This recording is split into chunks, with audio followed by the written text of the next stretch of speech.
اختر خود الله تبارک وتعالى یو عظیم نعمت ته په مسلمانانو باندې.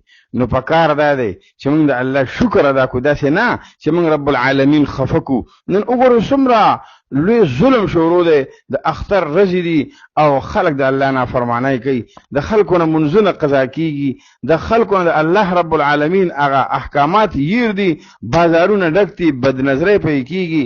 دا رنګې که روډونو ته وګورئ، په روډونو باندې څومره لوی یو هله ګوله شروع ده په ون ویلینګ باندې. نوجوانان موټر سایکل چلی، یو پای اوچته کی او موټر سایکل چلی پی او بیا اخر کې را وګرځيږي چې را وګرځيږي نه شکر هم ختم شي او په ځای باندې وفات شي، مړ شي او د دنیا نه لاړ شي. محترمو والدینو له غم جوړ کی، والدین پریشان جاړي، د اختر هغه خوشحالي هغه په غم کې بدل شي. محترمو د الله رب العالمین د طرف نه چې کله د الله انعام شي، د الله احسان شي، پکار دی چې موږ د الله رب العالمین شکر ادا کو، موږ الله رب العالمین راضي کو. دغه خو ولې کنه په حدیث شریف کې راځي چې کوم سړی د اختر په شپه باندې د الله عبادت وکي، نو الله رب العالمین به د زړه ژوندۍ کې په هغه ورځ باندې چې په کومه ورځ باندې ډېرو خلکو وروڼه مړي او د ډېرو به ژوندي، نو الله رب العالمین به دې انسان له ژوندۍ کی.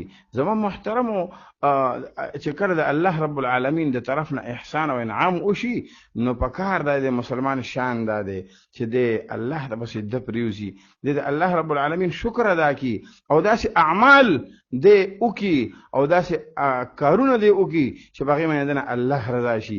داسې نه چې داسې کارونه وکي چې الله رب العالمین د ځان نه خفه کی، ولې چې دا د الله انعام شو، د الله احسان شو. اختر رضا رااله، نو په دې باندې الله رب العالمین فضل او کرم او مهرباني او احسان ډیر په جوش کی په لکونو په کرونو خلکو د حضرت ابراهیم علیه السلام یادونه تازه کړل او سنت ابراهیمی ژوندې کو او په لکونو په کرونو خلکو مسلمانانو قربانای وکړي او الله رب العالمین ډیر راضي شو. اوس چې بیا موږ الله ناراضه کوو او دا رنګ چې د نوجوانان ګډیږي، ډانسونه کوي، الله خفه کوي. محترم دی ولې مرګ هیر کو. اکثر ګوره د انسان کفن راغلی او په دکان کې پروت، لیکن انسان نه خبري. خوب خندا په بیغمۍ کېږي رحمانه، چې په زړه د یار غم وي صبح خوب صبح خندا کی. عجیبه عبدالرحمن زړګی د کتو دی چې مرګې په دنیا شته دی او تلا خان دی.